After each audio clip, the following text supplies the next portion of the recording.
So let's now prove this theorem. So we're going to divide it into two separate pieces. So we're going to start then with the assumption that we have this sequence of functions on this closed interval AB, and all of the functions in this sequence are integrable, and we know that they converge uniformly to the limit f. The first thing we're going to show is that we can conclude that f is always integrable. That will be the first part of the proof. And then the second part is that we'll show that the value of its integral is equal to the limit of the sequence of the values of the integrals of the functions in the sequence. So first part, let's prove f is integrable. We're going to do this, of course, by showing it obeys the integrability criterion. So I've drawn a simple picture here. Here is our domain, the closed interval AB, and this is our limit function f.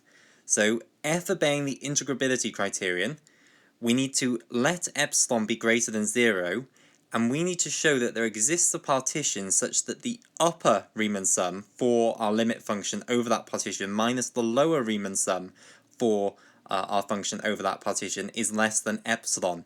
And once we've done this for a general epsilon, it will then be true that for all epsilon it holds true, i.e. the integrability criterion will hold true, i.e. we can conclude that f is integrable.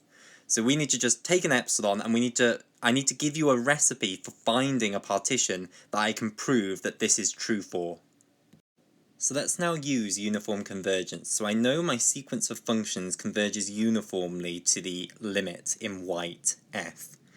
So I can take an epsilon interval around my limit function, which is what is shown here in blue, and I can always find a term in the sequence of functions such that it and all the other functions beyond it are within that epsilon interval all the way along the domain of the function f. So what I'm going to take as my epsilon is actually going to be, I'm going to take the epsilon that I've got here, and I'm going to divide it by 4, which I can do, and I'm also going to divide it by b minus a. So this domain that we're working on has a length, it's b minus a, that is some number, so I can do this. I can take whatever epsilon you give me and I can divide it by 4 times b minus a. You might not necessarily understand why I'm doing that. It will become apparent. I've constructed this so that it will work, but you can't stop me from doing that, and I'm going to do it. So this epsilon interval then that I've drawn around my limit function, it's with this epsilon. It's epsilon over 4 times b minus a. And I can go along to, there will be some term in the sequence of functions such that it's entirely contained within this epsilon over 4 times b minus a interval around the limit function, and that's what is shown in red here, and we'll call that function f big N. And of course I know that this function is integrable, and I'm going to use that to find a partition that is going to work for my limit function f. So I've just written this out formally here so it's nice and clear. So I have chosen f big N such that for all x is an element of the closed interval AB, if you look at the difference between fn at x minus f at x, so the difference between the function f big N and the function f, the limit function, that it will always be less than epsilon over 4 times b minus a. And uniform convergence tells me that there will always exist this f big N such that this holds true. So I'm now going to use the fact that f big N is integrable over my closed interval AB, and I know that because it was one of the starting assumptions that all of the functions in the sequence are integrable over the interval AB. So fm will obey the integrability criterion. In particular, I can use epsilon over 2, and again, you'll see how it all works. I've constructed this so that it will all work. So even though I can't, at this stage, justify exactly why I want epsilon over 2, you'll see later on how it all fits together to work. So I can use epsilon over 2, where epsilon is my epsilon that I'm trying to make this work for, in the integrability criterion that I know f big N obeys. So because it's integrable, there will exist a partition such that the upper sum for my function fn over that partition minus the lower sum for my function f big N over that partition, this difference is less than epsilon over 2. And that's what I've drawn on this picture. This is supposed to represent this partition for which this holds true. And now what I'm going to show you is that I can use this partition that I've just found by finding it so that it obeys this criterion, and I can now apply this to find upper, or I can apply this with regards to the limit function f, and I can show that if I were to find the upper sum for this partition for my function f and subtract the lower sum for my function f over this partition, it will be less than epsilon with the things that I've done here. So it's time now for a bit of triangle inequality magic. So as I say, we found this partition in this way, and we're now considering what the difference between the upper and lower Riemann sum for the limit function over that partition would be. So in order to be able to apply the triangle inequality, I need some modulus signs. So the first thing I'm going to do is say that this difference that we're trying to prove is going to be less than epsilon, it's actually just equal to the modulus of this, because this is a positive number. The upper sum is always going to be greater than or equal to the lower sum, so this is going to be a non-negative number, certainly. It might be 0, but certainly non-negative. And therefore, putting modulus signs around it makes absolutely no difference. So this is equal to this.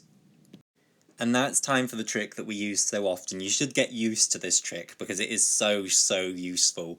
We're going to add something on and then subtract it away, and we're going to do that twice. So this thing here is equal to this complicated mess. So let me talk you through this. We've still got the modulus signs on either side. We've got the upper Riemann sum of the function f over that partition. That's there. And now we're subtracting off the upper Riemann sum for our function f big N with this partition p. And then we're adding that back on, so plus the upper Riemann sum for our function f big N over that partition p. So those cancel, and that makes no difference, so that's fine.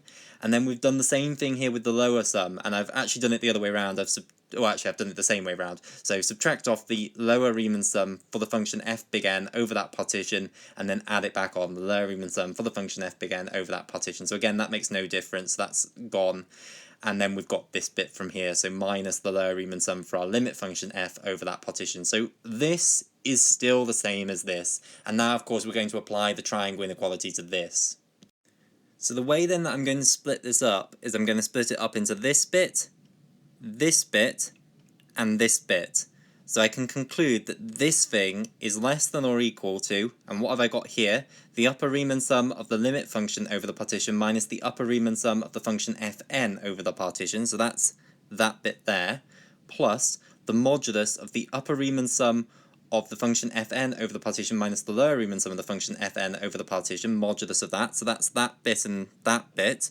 And note that I know something about the size of that. I've got this inequality is true here, and the modulus sign makes no difference because the upper sum is always greater than or equal to the lower Riemann sum, so I know something about the size of that, that's good. And then finally I've got plus the modulus of the lower Riemann sum of fn over the partition minus the lower Riemann sum of the limit function over the partition, which is this final bit. So as I say, I know something about the size of this modulus, I just need to now think about the size of these.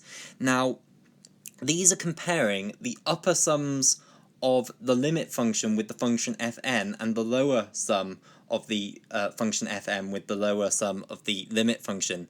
Now, I'm going to be able to convince you that I know something about how big those can possibly be because of the fact that I know that fn is very close to my function f. In particular, it's always this closeness, and you'll see why I chose to make it this close in a moment. So we already have a bound for this middle bit here. What we now need is to study this bit and get some bounds for them as well. So let's start with this one here. So get rid of the modulus signs initially, and let's just think about what the difference between the upper sum for the limit function f and the upper sum for the function fn over this partition p is equal to.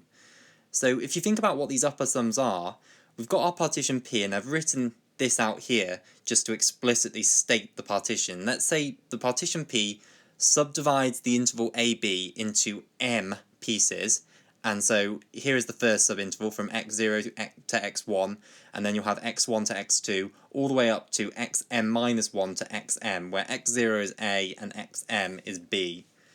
Then to work out the upper sum for the function f over this partition, you'd want to take the length of each of these subintervals and multiply the length of each of the subintervals by the supremum of the function f over that subinterval. And likewise, for the upper Riemann sum of Fn, you'd want to take each of these subintervals, take the length of it, and multiply it by the supremum of the function f big N over that subinterval. So if you think about writing those two sums out, they correspond beautifully, and we can combine it together into one sum if we're thinking about this difference here, which is what I've got here. So the sum from I is equal to 1 to m, so we're going through all m of the subintervals. Delta xi means the length of the ith subinterval. So this is the first subinterval, this is the nth subinterval. So it literally means xi minus 1. That's what that is.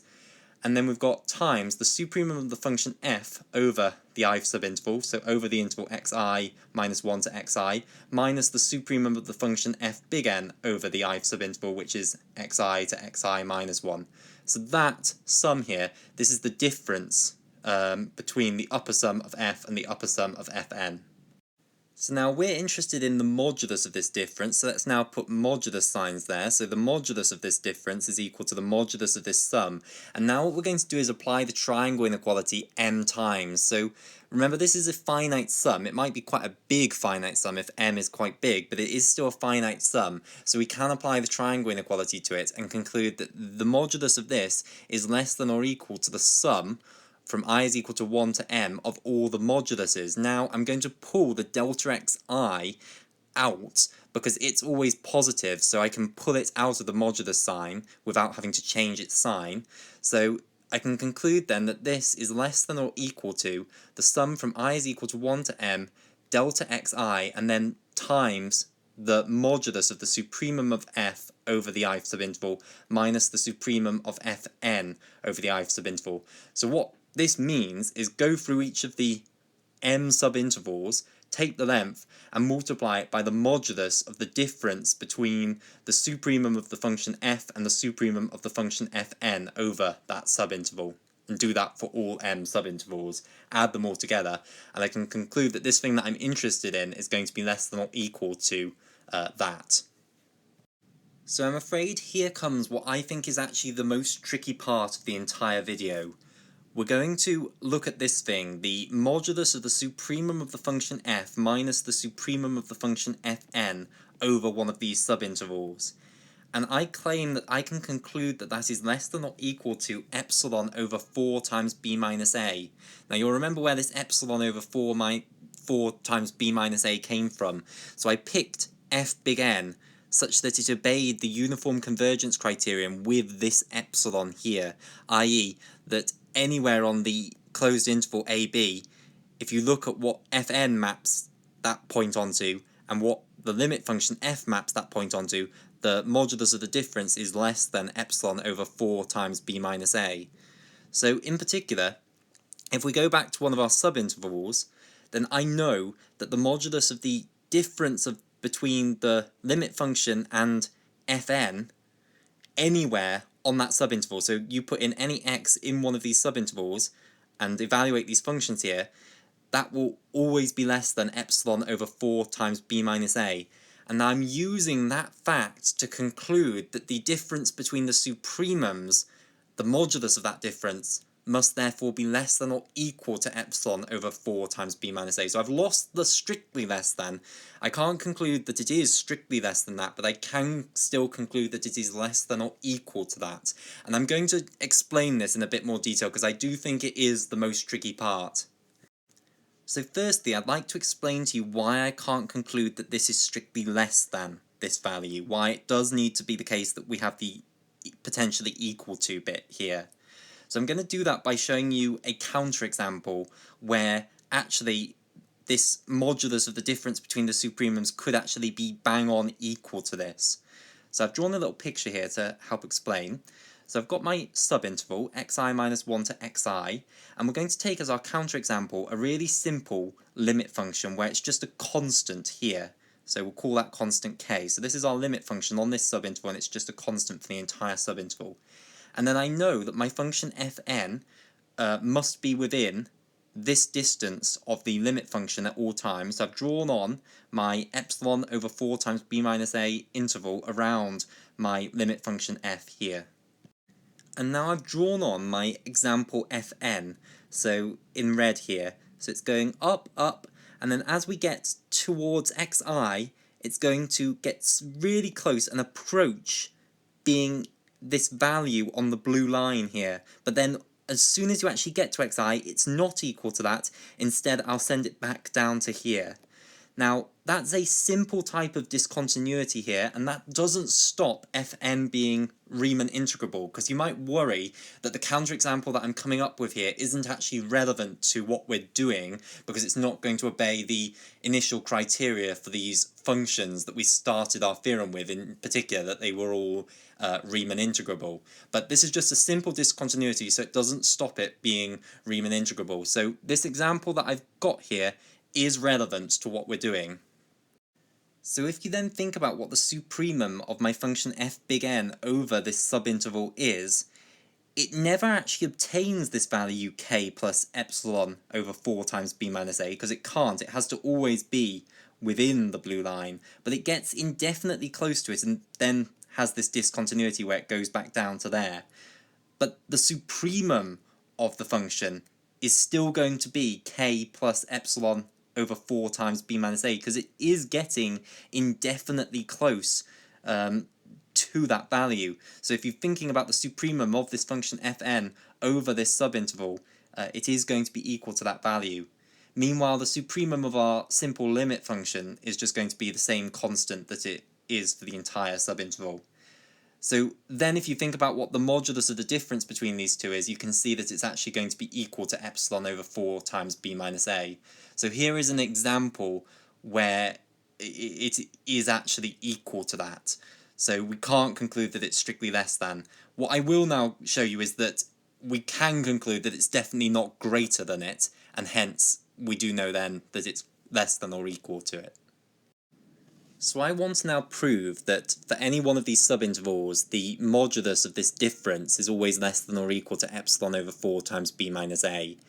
And I'm going to do this by contradiction. So I'm going to assume the opposite, assume that it's greater than epsilon over 4 times b minus a, and then I'll derive a contradiction. In particular, it will contradict the fact that the two functions over the subinterval are always within epsilon over 4 times b minus a distance of one another, because that's the way I found fn using the uniform convergence criterion.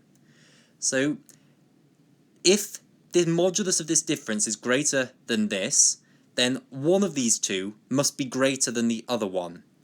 Now, just because it makes a better picture, I'm going to assume that the supremum of f big N over the subinterval is greater than the supremum of the limit function f. You need to do it the other way round as well and show that it still works, but it works by the exact same argument as what I'm going to go through, and as I say, the picture just looks better if we do it this way round, but the argument is exactly the same. So I think doing it one way will be sufficient for you to understand why it is true that the modulus of this difference is always less than or equal to epsilon over 4 times b minus a.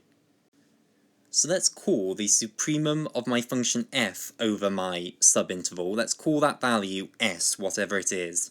Then, as I say, I've assumed that the supremum of f big N is bigger than s, so it's going to be now s plus epsilon over 4 times b minus a plus some more, because I know that the amount by which it's bigger has to be greater than this difference, which is epsilon over 4 times b minus a. So it's equal to s plus this amount plus some more, which I've called p just because p stands for positive, so plus some other positive number here. So I've just illustrated this on the number line. So here is s here in green, and then here is s plus epsilon over 4 times b minus a, higher, so the difference here between the two is epsilon over 4 times b minus a, and then even higher than that in blue, we've got the whole thing, which is s plus epsilon over 4 times b minus a plus some more, which is this p-value here. I also realise I haven't told you what I've drawn here. I don't actually think we're going to use this picture much, but just to explain this to you, this is our subinterval, and this was supposed to represent our function f. So now what we do is apply the definition of supremum. So this, remember, is the supremum of all the values of f big N over my interval xi minus 1 to xi. Now, because it's a supremum, it means that nothing that is smaller than it is a upper bound for my set of values. So in particular, red is not an upper bound, so s plus epsilon over 4 times b minus a is not an upper bound, and there therefore must be something in this set, the set of all values that you're mapping this interval onto by the function fn, such that it's strictly greater than that. So what that means is there must exist some point in my interval, and I've put that here, there must exist an x, such that when you look at what it's mapped onto by f big N, it is strictly greater than s plus epsilon over 4 times b minus a. That's just by the definition of this being the supremum of that set. It means that nothing that is smaller than it can be an upper bound, and therefore there must be something in the set that is greater than that value, and that's what I've applied here.